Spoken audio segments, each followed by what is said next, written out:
فاكرين زمان لما كنا بنعمل حاجات بإيدينا ونفرح بيها؟ الجيل ده كمان يستاهل يدوق فرحة الإنجاز بإيده. النهاردة هنعمل روبوت من حاجات بسيطة جدا بس مليان ذكريات وأفكار وابتكار، ويلا بينا نتعلم حاجات جديدة.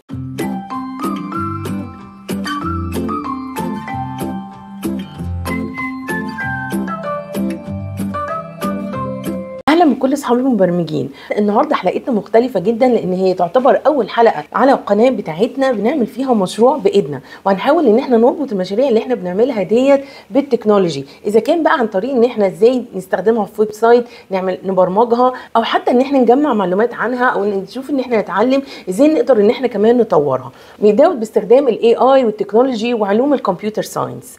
وببساطه هي الفكره ديت موجوده بقالها سنين، اللي هو التعليم اللي هو اسمه الستيم education. ايه هو الستيم education؟ ببساطه ان انت تتعلم عن طريق ان انت تعمل مشاريع بايدك في مجالات مختلفه. الاس اللي هي ساينس في مجال العلوم، التي اللي هي تكنولوجي في مجال التكنولوجيا، الاي اللي هي انجينيرنج في مجال الهندسه، والام اللي هي ماثيماتكس في مجال الرياضيات. من اكتر الحاجات الممتعه الواحد دايما بيبقى فاكرها ان اول ستيم بروجكت انا عملته في حياتي لما كنا في المدرسه وقالوا لنا نجيب قطن، وعملنا اللي هو الفول النابت وكمان البصله اللي بتتحط في برطمان. فانا معاكم النهارده عشان نقدر ان احنا نعمل مشاريع بايدنا اكتر، نقدر ان احنا نوظفها كمان بنستخدم معاها التكنولوجيا اكتر.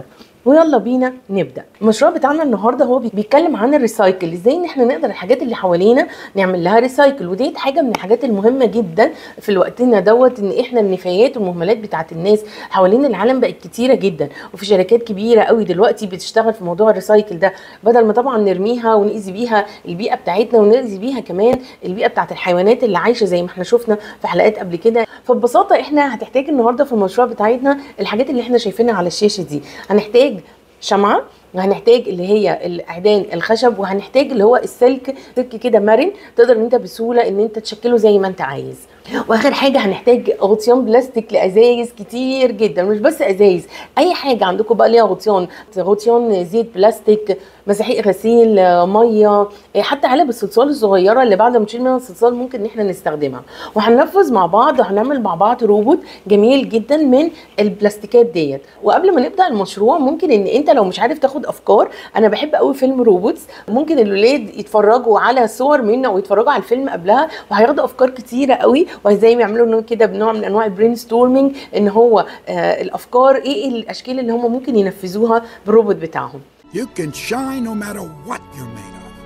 اول حاجه هنعملها ببساطه ان احنا هنولع الشمعه بتاعتنا، وهنجيب الغطيان بتاعتنا، هنحط الحرف بتاع الخشبه الستيك ديت في الشمعه بتاعتنا، واول ما نحس ان هي ابتدت تسخن هنبتدي ان احنا نعمل خرم في نص الغطاء البلاستيك. وبعد ما نعمل كده لكل الحاجات اللي عندنا او العدد اللي انت عايزه او محتاجه من الغطيان البلاستيك اللي هتنفذ بيه الروبوت بتاعك، هتقدر ان انت تجيب السلك دوت وتدخله جواهم بالشكل ده، وتقدر ان انت تشكل بقى الروبوت بتاعك. اللي عايز بقى يعمل له ايدين يعمل له ودان، يعمل له اكتر من ايد، تقدر ان انت تقطع سلك وتربطه تاني في حته وتعمل اشكال تانية مختلفه. الحقيقه انا استمتعت كتير جدا انا وولادي واحنا بننفذ المشروع ده. هو فعلا مشروع مش بس الفرد، ده ممكن كمان يبقى مشروع عائلي كل البيت يشترك فيه مع بعضه. مشروع جميل جدا ورأيي ان احنا كلنا ننفذه، واكيد انا في انتظار تطبيقاتكم وتعليقاتكم اذا كنتوا انتم محتاجين مشاريع تانية. بعد ما خلصنا المشروع وشايفين الروبوتات المختلفه اللي عملتها انا والولاد، قررت بقى ان انا كنت عايزه افكر ازاي ان انا ادخل الروبوت دوت في التكنولوجي.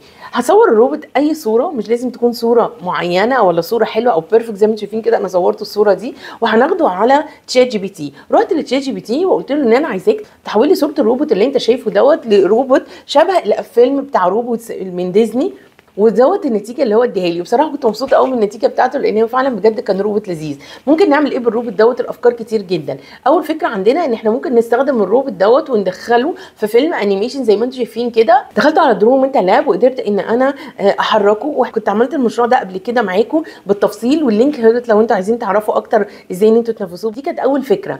الفكره الثانيه ان انا خدته على السكراتش او البيكتو بلوكس، وابتديت ان انا اقطع فيه واقسمه لحتت، وابتديت ان انا اعمل بيه جيم. الجيم ديت ان انت كل ما تجمع بوتل كابس تبتدي ان انت تكون شكل الروبوت بتاعك، وكل ما تجمع حبه بيبتدي ان هو يظهر جزء منه. وديت كانت الفكرتين اللي انا قررت ان انا ازاي ادخل الروبوت بتاعي دوت في التكنولوجي. الفكره الثالثه ان انا عملت بيه بوستر على كانفا، استخدمت شكل الروبوت اللي انا عملته ده بوستر على كانفا، ان انا ازاي نقدر ان احنا نحول البلاستيك كابس لاشكال مفيده وجميله، وضرورات كتيره جدا ان هم ينفذوا المشروع بايدهم ممكن ان هو يفيد. ممكن اخد البوستر بتاعي دوت واطبعه واحطه في العماره بتاعتي او في الكوميونتي اللي انا ساكن فيه، واخلي الناس اوعي الناس ان هم يستغلوا اكتر الغطيان بتاعت الازاز في ان هم يعملوا اشكال مختلفه. وكمان ممكن ان انا استخدمه ان انا اعمل كده في مدرستي او في الكامب اللي انا بروحه في اجازه الصيف.